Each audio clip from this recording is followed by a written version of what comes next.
আসসালামু আলাইকুম। সবাইকে অনেক অনেক শুভেচ্ছা সেলিনার রান্নাঘর থেকে। আশা করি সবাই ভালো আছেন। তো আজকে তৈরি করেছিলাম মাংস পিঠে। কিভাবে তৈরি করেছি, কি কি দিয়েছি শেয়ার করব বলে ভিডিওটি করা। ভিডিওটি দেখে যদি ভালো লেগে থাকে তাহলে অবশ্যই বাসায় তৈরি করুন এবং বাড়ির সবাইকে নিয়ে মজা করে খান। আর সেই সাথে অবশ্যই আমার চ্যানেলটিকে লাইক করুন, শেয়ার করুন, সাবস্ক্রাইব করুন এবং প্রথম থেকে শেষ পর্যন্ত দেখুন। তো ধন্যবাদ। চলুন দেখা যাক কিভাবে তৈরি করেছি। এখানে প্রায় 2 কেজির মতো মাংস, একদম সলিড মাংস, এতে কোনো হাড় বা চর্বি নেই।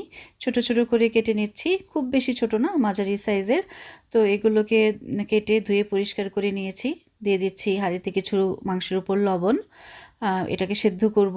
দিয়ে দিলাম হলুদের গুঁড়া, দিয়ে দিলাম মরিচের গুঁড়া, আর সেই সাথে দিয়ে দিচ্ছি অল্প কিছু রসুনের গুঁড়া। দিয়ে এটাকে আমি ঢেকে সেদ্ধ করে নিব। মাংসটা এদিকে সেদ্ধ হোক, আমি এখানে বসিয়ে দিয়েছি পানি। পানি গরম হয়ে এসেছে। আর এই গরম পানিতে আমি রুটির জন্য ডো তৈরি করে নিব। এতে দিয়ে দিচ্ছি চালের গুঁড়া। আর যেহেতু চালের গুঁড়োটা প্যাকেটের চালের গুঁড়া একটু ড্রাই থাকে, সেজন্য আমি দিয়ে দিচ্ছি প্লেন আটা। এতে করে রুটিটা সফট হবে। তো এভাবেই আমি রুটি বানানোর জন্য ডোটা তৈরি করে নিচ্ছি। আর চালের গুঁড়ার সাথে আটাটা বেশ ভালোভাবে মিক্সড করে নিয়ে তারপরে এই ডোটা আমি কিছুক্ষণ চুলার উপরে বসিয়ে রাখবো যাতে ভালোভাবে সেদ্ধ হয়। কারণ আটার ডোটা ভালো হলে রুটিটা ভালো হবে, আর রুটিটা ভালো হলে পিঠাটাও ভালো হবে, ফেটে যাবে না, ভেঙে যাবে না। এটাকে অল্প আছে অনেকক্ষণ সেদ্ধ করে এখন আমি নামিয়ে নিচ্ছি একটা বোলের মধ্যে। নামানোর পর এটাকে আমি চেষ্টা করব গরম গরমই ভালোভাবে মথে নিতে।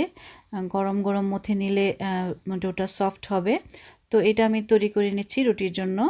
এখানে মাংসটা সিদ্ধ হয়ে গিয়েছে, এটাকে নামিয়ে আমি একটু পাটায় একটু থেতলে নিচ্ছি যাতে আমাকে মাংসগুলো আলাদা করতে একটু সুবিধা হয় সেজন্য। তো এইভাবে ঝুরা করে নিয়েছি। এখন এটাকে আমি রান্না করব। রান্না করার জন্য ফ্রাই প্যানে কিছু তেল দিয়ে নিলাম। দিয়ে দিচ্ছি এলাচি, লবঙ্গ, দারচিনি, তেজপাতা। মশলাটাকে হালকা একটু ভেজে তারপর দিয়ে দিলাম পেঁয়াজ। লবণ দিয়ে দিচ্ছি পেঁয়াজটা সিদ্ধ হওয়ার জন্য। নর্মালি আমরা যেভাবে মাংস রান্না করি ঠিক সব মশলাই আমি দিচ্ছি এখানে। একটু পানি দিয়ে নিলাম মশলাটাকে কষানোর জন্য। দিয়ে দিলাম হলুদ, পরিমাণ মতো মরিচের গুঁড়ো, দিয়ে দিব রসুনের গুঁড়ো। যেহেতু গরুর মাংস আমি এখানে সব মশলাই দিব।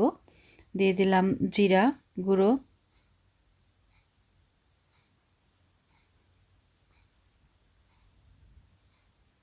আদা গুঁড়ো। সব মশলা দিয়ে তারপরে আমি এই দিয়ে দিচ্ছি গরম মশলার গুঁড়ো। তো সব মশলা দেওয়া হলে তারপরে এটাকে আমি ভালোভাবে মিক্সড করে নিব।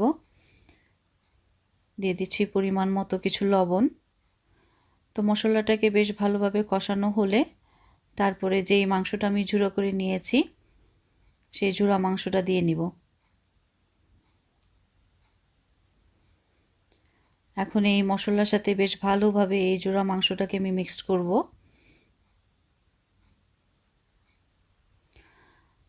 তো ভালোভাবে মিক্সড করা হয়ে গেলে অল্প কিছু গরম পানি দিয়ে নিচ্ছি। পানি দেওয়ার কারণে মশলাগুলো বেশ ভালোভাবে মাংসের সাথে মিশে যাবে, সেজন্য একটু নেড়েচেড়ে মিক্সড করে দিচ্ছি। আর নাড়াচাড়া হয়ে গেলে তারপরে একটু ঢেকে দেব যাতে যেটুকু বাকি ছিল সেদ্ধ হওয়া মাংসটা সেদ্ধ হয়ে যাবে এবং মশলাটাও বেশ ভালোভাবে মাংসের সাথে মিশে যাবে। তো এইভাবে নেড়েচেড়ে পানিটা শুকিয়ে নিচ্ছি। তো পানিটা শুকিয়ে গেলেই আমি এইটাকে নামিয়ে নেব।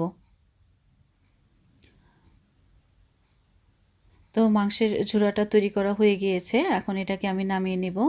আর আমি যেই ডোটা তৈরি করেছিলাম রুটি তৈরি করার জন্য একটু হলুদ দিয়ে নিচ্ছি জাস্ট কালারের জন্য, আপনারা চাইলে দিতে পারেন, না দিলেও চলবে। তো কালারের জন্য এখানে স্বাদের কোনো পার্থক্য আসবে না, শুধুমাত্র দেখার সৌন্দর্যের জন্যই আমি একটু হলুদ দিয়ে নিয়েছি। তো তৈরি করে নিয়েছি রুটি, এর মাঝখানটা দিয়ে একটা কেটে নেব, দুটো পার্ট করে নিয়ে এখন আমি যেভাবে পানের খিলি তৈরি করি আমরা সেভাবে করে নেব। নিয়ে এর ভিতরে আমি যেই মাংসর পুর তৈরি করেছিলাম সেইটা দিয়ে নিব। তো মাংসের পুরটা আমি এখন ভেতরে দিয়ে নিচ্ছি।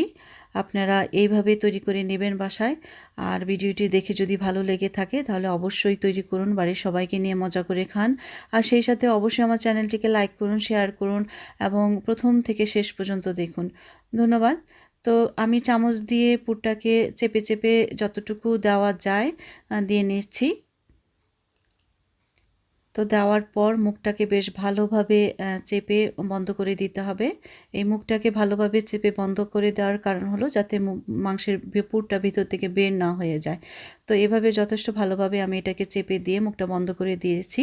আপনারা চাইলে এটা এভাবেও রেখে দিতে পারেন অথবা একটু ডিজাইন করে নিচ্ছি, এটাও খাওয়ার স্বাদের কোনো পার্থক্য না, শুধুমাত্র দেখার সৌন্দর্যের জন্য, না করলেও চলবে। তো এইভাবেই তৈরি করে নিয়েছিলাম আজকের এই মাংস পিঠা। আমি কিছু ফ্রিজে রেখে দিয়েছি ইফতারের জন্য, সামনে রোজা আসছে, ফ্রোজেন করে আর কিছু ভেজে নিয়েছিলাম। তো আজকে এখানেই শেষ করছি। ভালো থাকবেন, সুস্থ থাকবেন। আল্লাহ হাফেজ।